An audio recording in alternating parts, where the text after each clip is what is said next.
আল্লাহ বলে, বান্দা তুমি যদি রাত্রে আসো আমি রাত্রেই আসব, তুমি যদি দিনে আসো আমি দিনেই আসব। গুনাহ নিয়ে আসবা মাফ চাইতে রাতে, আমি আল্লাহ মাগফিরাত নিয়ে আসবো রাতে। তুমি আসবে যখন, আমি আসবো তখন। তুমি আসবা এক বিগত, আমি আসবো এক হাত। তুমি আসবা এক হাত, আমি আসবো দুই হাত। তুমি আসবা হাঁটতে হাঁটতে, আমি আসবো দৌড়তে দৌড়তে। আও না বান্দা, আও, দেও সেজদা দাও, গোলামি করো, বন্দেগী করো, আমাকে ডাকো। কেন ভুলে গেল বান্দা? মা গাররাক, মা গাররাক। আল্লাহ বলছে কোরআনে, মা গাররাক। এই মানুষ, এই আমার বান্দা, কেন আমারে ভুলে গেল? কেন ভুলে গেল? আমি কি সৃষ্টি করি নাই? আমি কি অঙ্গ প্রত্যঙ্গ দেই নাই? আমি কি এমন সুন্দর সুঠাম স্বাস্থ্য বানাই নাই? আমি কি এই চমৎকার চেহারার আকৃতি দেই নাই? আমি কি দুইটা চোখ দেই নাই? আমি কি একটা জিহ্বা দেই নাই? আমি কি দুইটা ঠোঁট দেই নাই? আমি কি তোমাকে বানাই নাই?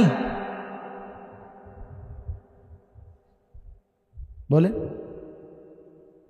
বলো না ছেলেরা, উত্তর দাও ভাই, রাত গভীরে উত্তর দাও। গভীর রাত, এখন কোটি কোটি মানুষ ঘুমায় গেছে, তুমি এখন বলো ইনসাফের সাথে। কত নারী দেখলে শখ মিটবে? কত উলঙ্গ ছবি দেখলে তোমার তৃপ্তি হবে? হ্যাঁ, মোবাইলে কত নগ্ন ছবি দেখলে তোমার আউশ মিটবে? বলো ভাইয়া, বলো বলো বলো, একটা ছেলে বলো। পৃথিবীর কত লক্ষ নারী দেখলে তোমার আর দেখতে মন চাইবে না? কত উলঙ্গ ছবি দেখলে তোমার আর মন চাইবে না? যে মদখোর, যে নেশাখোর, সে তো আটলান্টিক মহাসাগরের ভরা মদ খেলেও তার তৃপ্তি হবে না। আপনি একা শুনেন, একা একা শুনলে লাভ বেশি। অর্থাৎ অনেকের মধ্যে থেকেও নিজেকে একা মনে করে, এটা ভালো যে আমি শুনতেছি আমার আল্লাহর কথা। এতে দিলের মধ্যে আসর হয়। ডানে বামে তাকাইলে পাশের জনের সাথে অল্প স্বল্প কথা বললেও তখন বরকত নষ্ট হয়ে যায়। হাদিসের মধ্যে আছে, তাফসিরে রুহুল মাআনিতে আছে, কোন নামাজি ব্যক্তি যখন নামাজে দাঁড়ায় তখন নামাজে তার যে নজর, চোখের দৃষ্টি যখন যে অবস্থায় রাখার কথা, যদি সে ঠিক ঠিক ওই অবস্থায় ওইখানে রাখে তো আল্লাহ তাআলার নজর কুদরতিভাবে পুরা নামাজে ওই বান্দার দিকে থাকে। দাঁড়ানো অবস্থায় সেজদার দিকে, রুকু অবস্থায় দুই পায়ের গোড়ালির দিকে, মানে মাঝখানে পায়ের দিকে, বসা অবস্থায় কোলের দিকে, সেজদা অবস্থায় নাকের দিকে, আর দুই সালাম ফিরানোর সময় কাঁধের দিকে। তো কোনো ব্যক্তি যখন বিশেষ করে এই প্রথম চারটা, দাঁড়ানো অবস্থায় সেজদার দিকে, রুকু অবস্থায় পায়ের দিকে, বৃদ্ধাঙ্গুল যেখানে এর মাঝামাঝি দুই পায়ের, বসা অবস্থায় কোলের দিকে, সেজদা অবস্থায় নাকের দিকে, ঠিক ঠিক এভাবে রাখে তো পুরাটা নামাজ আল্লাহ তাআলা কুদরতি নজর তাদেরকে দিয়ে রাখে।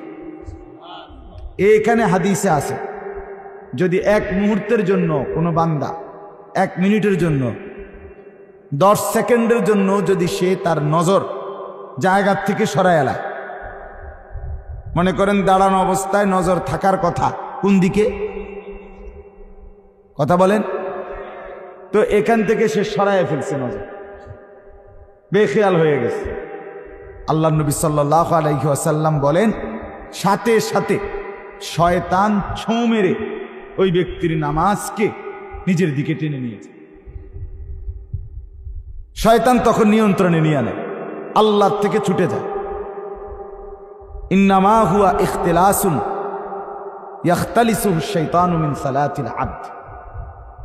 এটা শয়তানের চুরি, শয়তান ডাকাতি করে ছিনিয়ে নিয়েছে।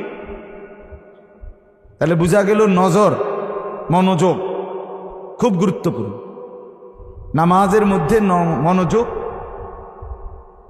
এদিক সেদিক হয়ে গেলে পুরা নামাজের বরকত নষ্ট হয়ে যায়। ঠিক এরকম আল্লাহর কথা শুনতে গেলেও শতভাগ মনোযোগ দিতে হয়, তাহলে জিন্দিগি বদলে। এই যে হাতে ধরে যারা মোবাইল ধরে রাখছে, আপনার পুরা নজর আপনার এই মোবাইলের দিকে। এইভাবে আরো 500 বছর মোবাইল ধরে রাখলে মোবাইলের লাভ হবে, আমনের কোনো লাভ হইত না। আমনে যেই অপদার্থ ওই অপদার্থই থেকে যাবে। হ্যাঁ বলে একটু শক্ত করে এলেন, হ্যাঁ শক্তই বললাম, শক্তই বললাম। এজন্য শক্ত বললাম কারণ এই মোবাইলের রুগী যারা, তারা বর্তমান জিন্দিগিটাই মোবাইলে দিয়ে দিছে, জীবন সঁপে দিছে তাকে। ইহুদি আর খ্রিস্টানের কাছে জিন্দিগি তুলে দিছে, জীবন, হাসি কান্না আনন্দ বেদনা আবেগ অনুভূতি, নড়া চড়া চলা ফেরা উঠা বসা সব কিছু টার্গেট একটাই, মোবাইলে যেন ছবি আসে। সব কিছু হাসেও না মোবাইল ছাড়া, কান্দেও না মোবাইল ছাড়া। আমার ঢালকানগর হজরত, বাংলাদেশের অন্যতম শ্রেষ্ঠ বুজুর্গ আরিফ বিল্লাহ হজরত মাওলানা শাহ আব্দুল মতিন বিন হুসাইন হজরত দামাত বারাকাতুহুম বলেন যে আমি নিজ চোখে দেখছি, হজরত বলতেছেন, কাবা ঘরে আল্লাহর ঘরের সামনে দাঁড়িয়ে তাওয়াফ করার পর দোয়া করতেছে, মুনাজাত করে কানতেছে, এই কানতেছে মুনাজাত করতেছে, মাঝখানে মোবাইলটা লাইভ চলতেছে, মোবাইলটা হাতের এমনে, মানে এটারে ভিতরে রাখা কানতেছে, আল্লাহর কাছে মুনাজাত করতেছে, বা যেখানে যে লাইভ চলতেছে। দেখো দেশবাসী পৃথিবীবাসী কান্দা কারে করে, বলেন এটা কি কান্না হইল? এটা কি আল্লাহর কাছে কিছু চাওয়া হইল? আফসোসের ব্যাপার কিনা বলেন, আফসোসের। আজ জিন্দিগি আমাদের এমন হয়েছে, সারা জীবনের সাধনা, 40 বছর 30 বছরের সাধনা, এরপরে হয়তো নবীর রওজায় গেছে গিয়া এত কষ্টের সাধনা, এইটাকে নবীজি সাল্লাল্লাহু আলাইহি সাল্লামের রওজা মোবারকের সামনে দাঁড়িয়ে পুরা লাইভ ধরে রাখছে মোবাইল। মানে ইহুদি আর খ্রিস্টানকে, কাফেরদেরকে জানাই দিছে যে 1 মিনিট আমি তোমাদেরকে না জানাইয়া চলবো না। আমাদের ইন্টারনেটের, আমাদের এই বড় মোবাইলের সমস্ত নড়াচড়া কাফের বেঈমানের কাছে যায়। প্রতিটা ছবি বলেন আর যাই বলেন তাদের কাছেই আগে সংরক্ষিত হয়, এরপরে আমরা দেখি, অন্যরা দেখে। এক স্ত্রী যদি আপন স্বামীর সাথেও একান্ত কথাবার্তা বলে তো সেটাও তাদের অফিস ভায়া হয়ে তারপরে যায় কানে। এই জন্য বাপ খামখেয়ালি না, কথাটা তামাশা না।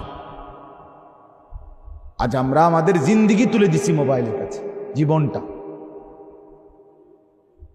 পুরাটা জীবন তুলে দিয়েছি আমরা তাদের হাতে, কাফেরদের হাতে।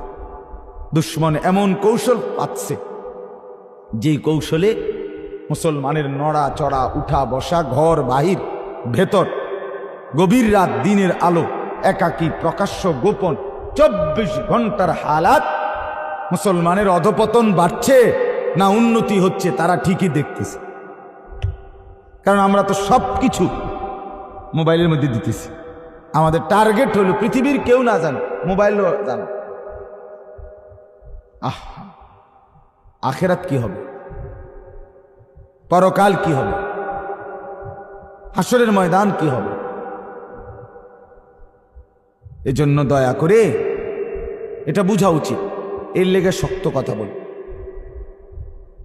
আজকে আমরা প্রত্যেকেই, এটা তো প্রয়োজন হইতে পারে, ঠিক আছে প্রয়োজন, বড় মোবাইলের জরুরত আছে, অনেক কাজে লাগে, ঠিক আছে, সেটা কাজের জন্যই লাগানো হোক। যখন যেই প্রয়োজনটুকু সেই প্রয়োজনেই ব্যবহার হোক। কিন্তু এটা 24 ঘন্টা টিপতে হবে, সারা পৃথিবীর যে যা এটার মধ্যে দিব আমি সব দেখতে হবে, গরু ছাগল কুকুর বিড়াল শুকর হাঁস মুরগি বেড়া বেড়ি জোয়ান বুড়া সাদা কালা দেশি বিদেশি সব চাইতেইব আমি। এটা এমন জরুরি হলো কেন বলেন না? এটা কোনো কথা হইলো? এটা সুস্থ স্বাভাবিক কোনো মানুষের কথা হইলো? এটা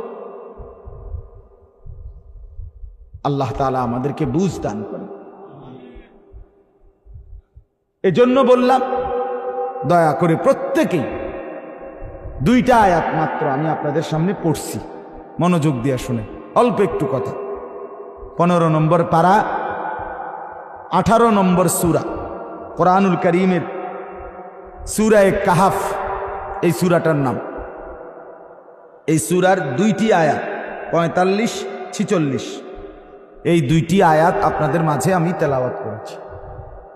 সূরা কাহাফ, সূরাটার নাম কি বলেন তো? আবার বলেন, আবার বলেন। এটা গুরুত্বপূর্ণ একটা সূরা। কোরআনুল কারীমের সব সূরাই দামি, পুরা কোরআনই দামি। এই সূরার খুব ফজিলত, সীমাহীন ফজিলত। আমাদের প্রিয় নবী সাল্লাল্লাহু আলাইহি ওয়াসাল্লাম তিনি বলেন, যে ব্যক্তি এই সূরা কাহাফ এর প্রথম 10 আয়াত এবং শেষের 10 আয়াত নিয়মিত পড়বে, তা আল্লাহ তাআলা তাকে দাজ্জালের ফিতনা থেকে বাঁচিয়ে দেবে। ওসিমা মিন ফিতনাতিদ দাজ্জাল। 2 নাম্বার হলো এই সূরা কাহাফ শুক্রবার দিন, জুমার দিন, এই যে আজকে যেই দিন গেল, শুক্রবার দিন যদি কোনো ব্যক্তি পড়ে তো নবী সাল্লাল্লাহু আলাইহি সাল্লাম বলেন আল্লাহ তাআলা তাকে 3টা মর্যাদা দান করবে। কি বারে পড়লে? কি সূরা পড়লে? সূরা কাহাফ। 1 নাম্বার, আল্লাহ নবী সাল্লাল্লাহু আলাইহি ওয়াসাল্লাম বলেন এই সূরা যে ব্যক্তি শুক্রবার দিন পড়বে তো তার জমিন থেকে আসমান পর্যন্ত পুরাটা জায়গা আল্লাহ তাআলা তার জন্য নূর আলোকিত করে দিবে। আবা আলাহু নূর, আলোকিত করে দিবে। এবং এই আলো কিয়ামতের দিন অন্ধকার ফুলসিরাত পার হওয়ার সময় তাকে আলো দান করবে। 2 নাম্বার, যে ব্যক্তি সূরা কাহাফ নিয়মিত তেলাওয়াত করবে, আল্লাহ নবী সাল্লাল্লাহু আলাইহি সাল্লাম বলে প্রতি জুমার দিন তো পরবর্তী শুক্রবার পর্যন্ত 8 দিন, শুক্র কত? এই 8 দিন যাবতীয় ফিতনা মুসিবত পেরেশানি থেকে আল্লাহ তাআলা তাকে নিরাপদ রাখবে। 3 নাম্বার, আগামী 8 দিন, এই 8 দিনের ভিতরে যদি দাজ্জাল বের হয় আল্লাহ তাআলা এই সূরা তেলাওয়াতের বরকতে তাকে আল্লাহ দাজ্জাল থেকে রক্ষা করবে। তাহলে পুরা সূরা পড়লেও দাজ্জাল থেকে বাঁচা যাবে। আবার প্রথম 10 আয়াত এবং শেষ 10 আয়াত পড়লেও দাজ্জাল থেকে বাঁচা যাবে। দাজ্জাল কি? দাজ্জাল মুমিনের ঈমান পরীক্ষার জন্য আল্লাহ তাআলা আখিরি জামানায় একজন ব্যক্তিকে প্রকাশ করবেন, যে হবে যুবক। নবীজি বলছেন যে হবে এলোমেলো চুলওয়ালা, এই এখন যেই সেলুন কাটিং চুল কাটে যেগুলো, এদের চুল। এই যে জন্তু জানোয়ারের চুল যেগুলো কাটে, হাইওয়ানের চুল, বন্য প্রাণী, আফ্রিকার জঙ্গলি, এগুলো কোনো সভ্য সুস্থ স্বাভাবিক কোনো মানুষের চুল না। মুসলমান তো পরের কথা, কোনো স্বাভাবিক মানুষের চুল না। সুস্থ মানুষ যার স্বাভাবিকতা আছে, এটা এদের চুল না। হ্যাঁ, এ সম্পূর্ণ। তো এই কারণে আল্লাহ নবী সাল্লাল্লাহু আলাইহি ওয়াসাল্লাম বলেন দাজ্জাল হলো শেষ জামানায় প্রকাশ পাবে একটা যুবক। 2 নাম্বার হলো তার চুল হবে কাতাত, এলোমেলো, আউলা জাউলা, বড় সড়, পাখির বাসার মতো। নবীজি বলছেন গাছের ডালের মতো, তাক তাকওয়ালা, থাক থাকওয়ালা, বিভিন্ন রেওয়ায়েত আছে।